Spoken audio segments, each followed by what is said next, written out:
morning, YouTube. I really don't know how to start off this video, but I don't even know if I'm gonna post it or not because look how I'm looking. I just wanted to come on here and just talk about the healing process.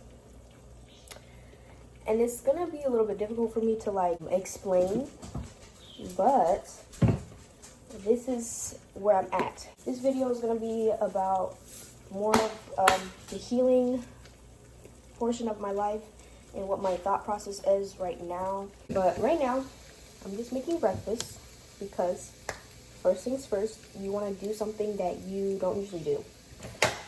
Take care of yourself. Eat breakfast. Eat breakfast, guys, because that's just going to get you started for a nice, fulfilled day.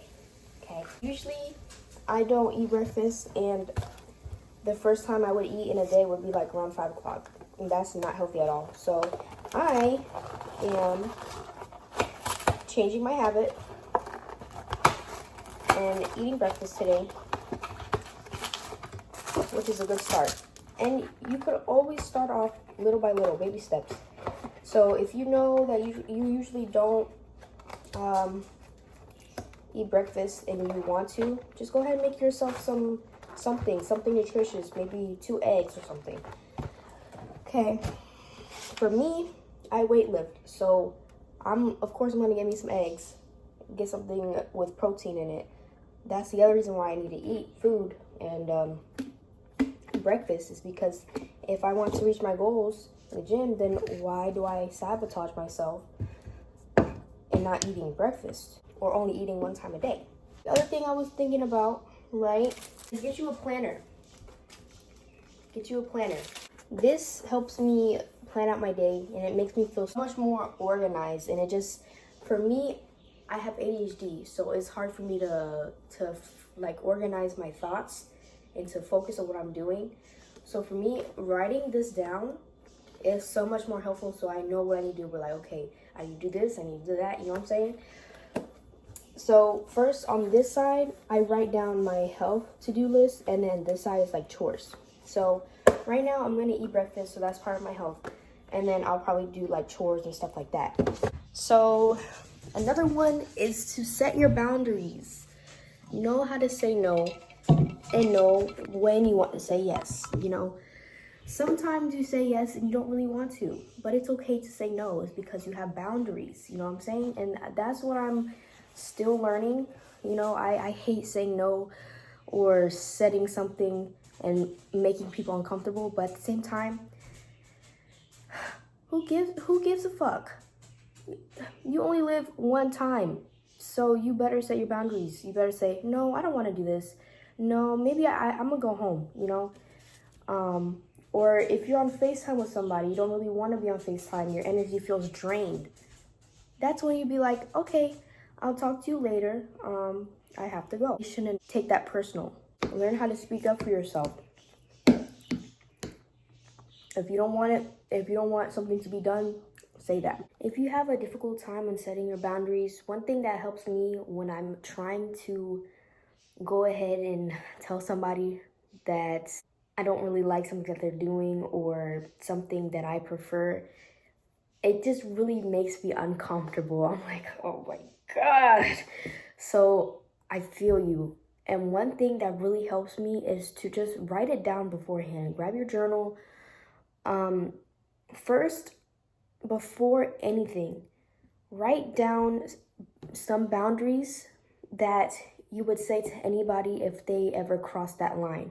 So write down boundaries that you have within yourself, you know, just to get used to setting them and knowing what you want and what you do not want. So that helps. But right before you're going to tell somebody a specific boundary, I would just write it down, just read it, and just know that you have it in the back of your mind. So when you go ahead and tell them, you already know what you're going to say and not just like trip over your words and like get scared.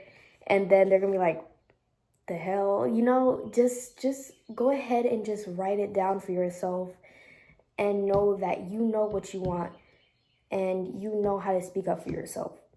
that's something that helps me, is to journal. Journaling is really a good coping mechanism if you are anxious, depressed, going through something. I journal a lot. I journal like often. So it's helpful. But what's also helpful is to get to know yourself too. I'm sorry, my dog. Go lay down. What was I saying? Go lay down. You may forget what I was saying. Okay, I remember. So getting to know yourself is very important when you're healing in your healing journey, because knowing what you like, knowing what, like, how you are, if you're sensitive, if you're, I don't know, a loud person, I don't know. But just learning that will help you just not be as confused. But journaling is really good, especially for overthinkers, because your mind is going. So just write it down. That way the words in your mind just like could just just do what you like. Do what you like. If you like to draw. If you like to do any type of art, do that. What is important too for the healing journey is doing shadow work. Shadow work is more kind of the deeper end of not being confused with yourself and diving into what makes you who you are. So therefore, what you've been through, your traumas, how do you cope, and stuff like that. But the thing is, don't get too attached to that. And I know that's hard, because when I did shadow work, it just brought me back to how I felt in the past, and I couldn't get out of it. Try to not get attached to that label that you were. Don't feel like you were in the past, because that's in the past. You're here now. You're in the present moment. If you're in the present moment, it's gonna be so much easier for you to be like, wow, I went through this, I felt this way, but it's okay now because I'm here.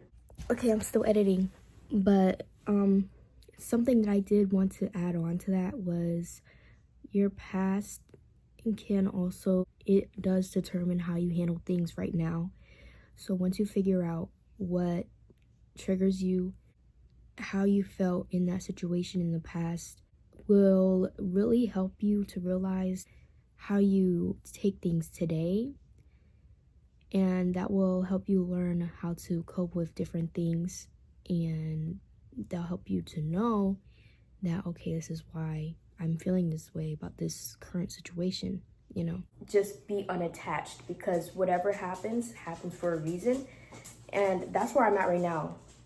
I always tell myself, if something unfortunate happens, it happened for a reason. God has a path for all of us.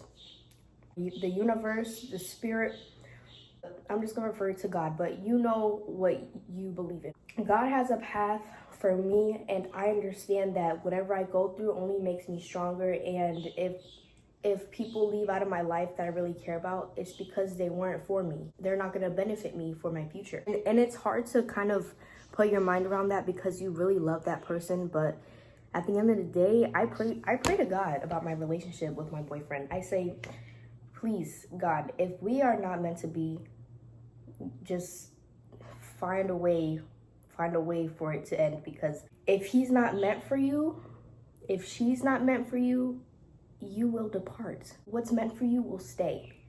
So that's what I pray about. I pray about other things. I pray whatever happens to me, it's happening for a reason, and it's a lesson.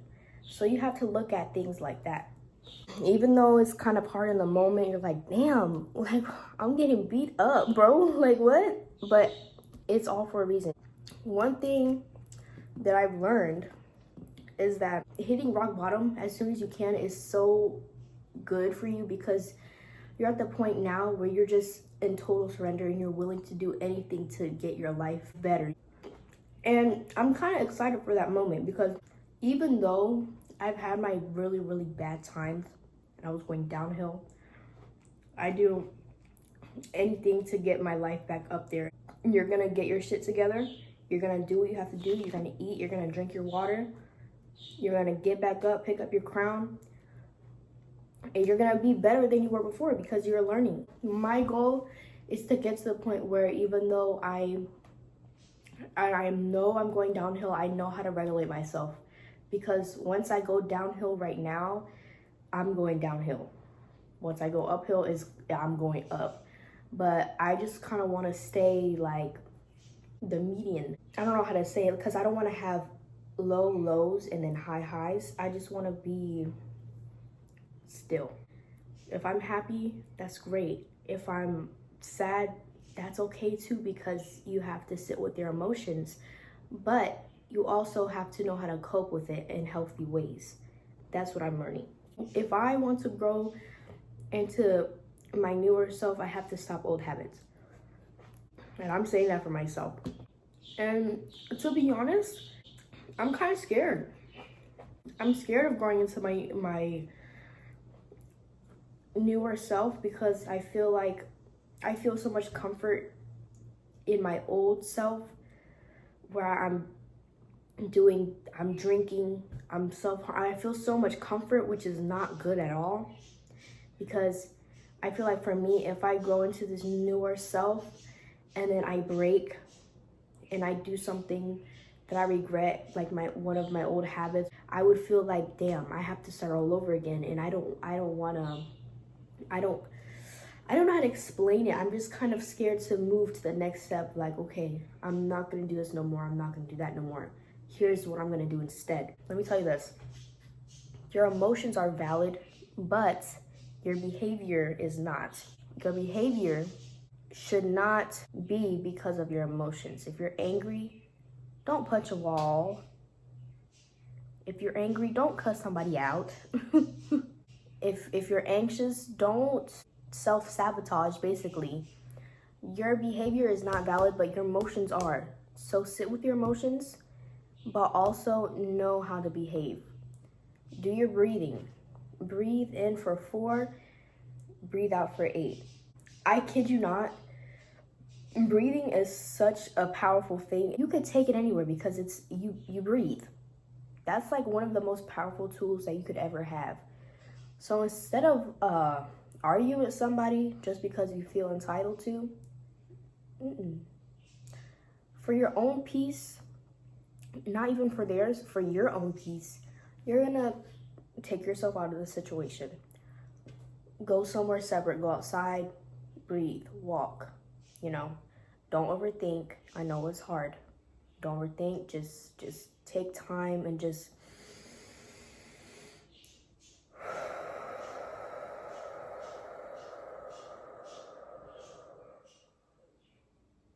do that for a couple times. You good. So let me tell you the reason for this specific thing. If you are having a conflict with somebody or something is not sitting right with you and then you feel your emotions starting to get triggered, going and separating yourself from the situation, breathing, you're not doing that just for no reason. You're doing that to clear your mind.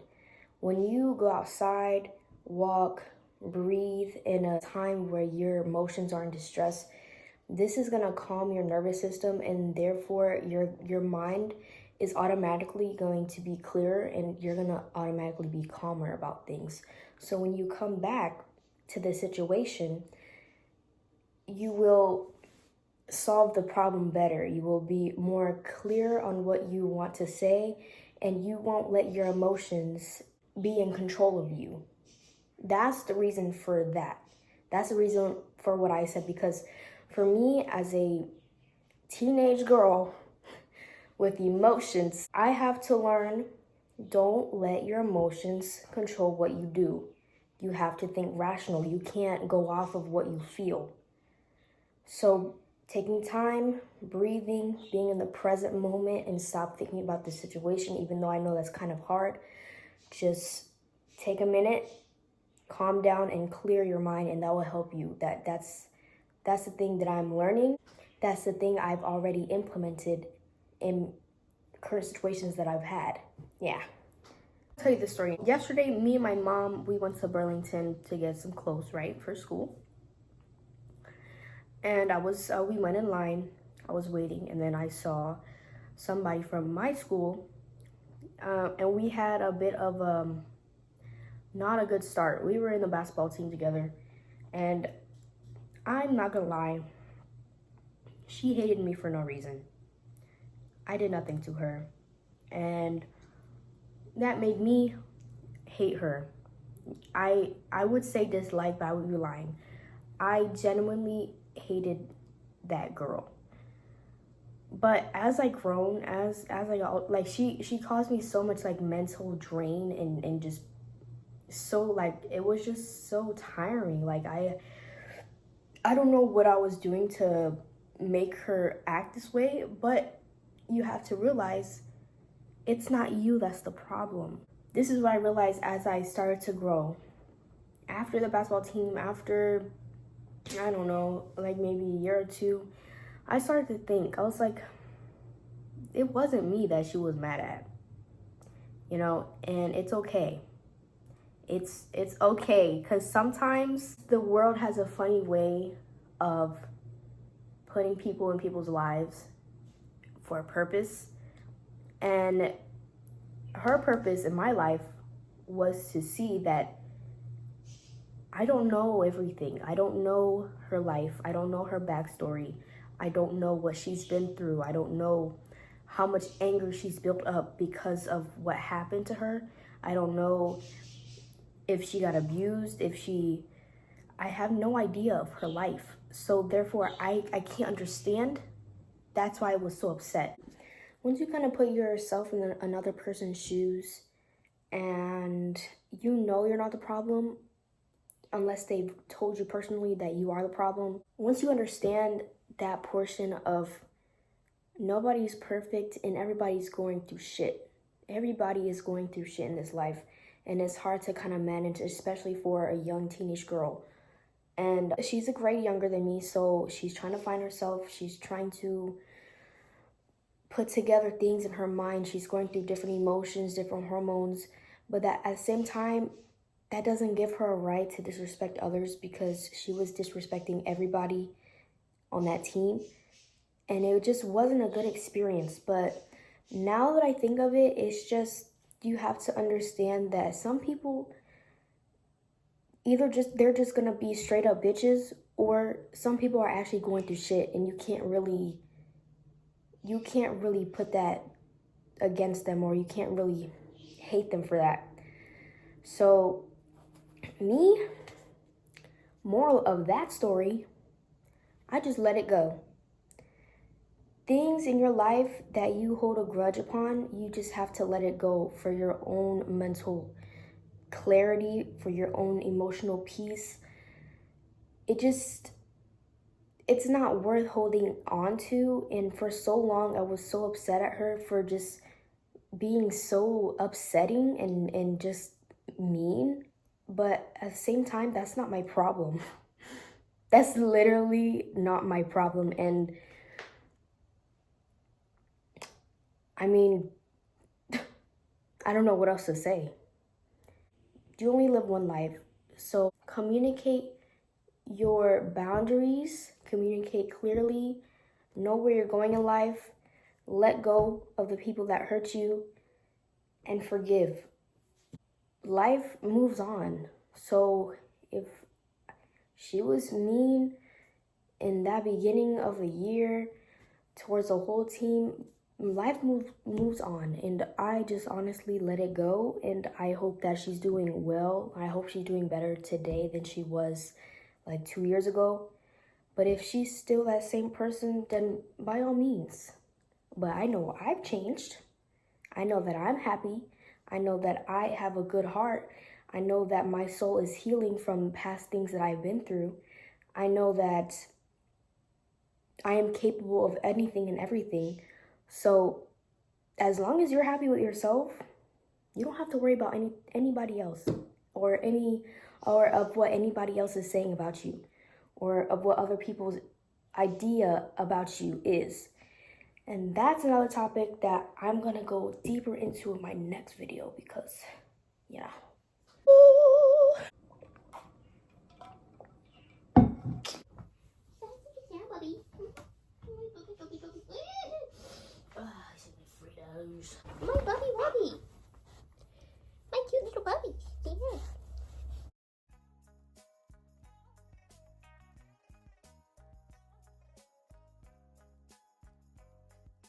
So the reason why I decided to just clean up everything today while making this video is just because cleaning your space, it really does declutter your mind, and having a clear mind is essential for learning and growth.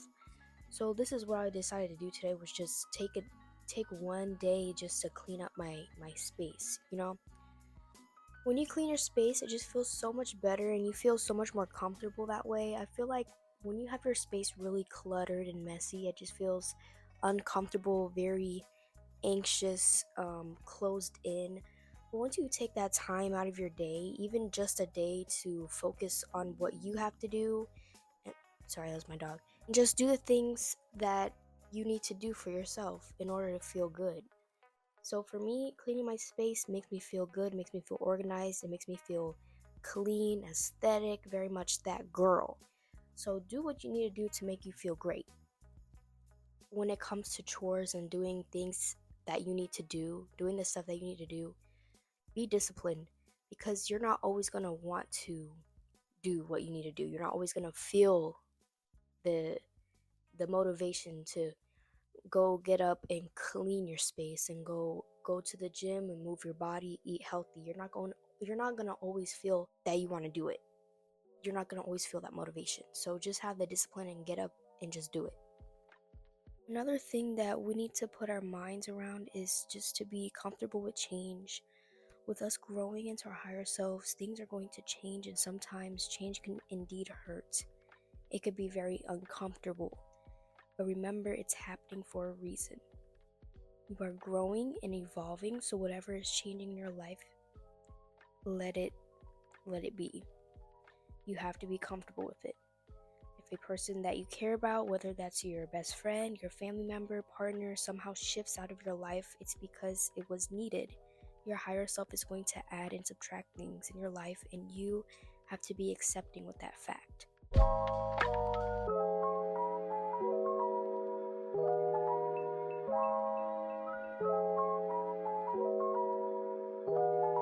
If you made it towards the end of the video, I very much appreciate it, and more content will be coming out soon. I hope some of the information I gather resonates with you, and if it did, leave a like and subscribe. Peace.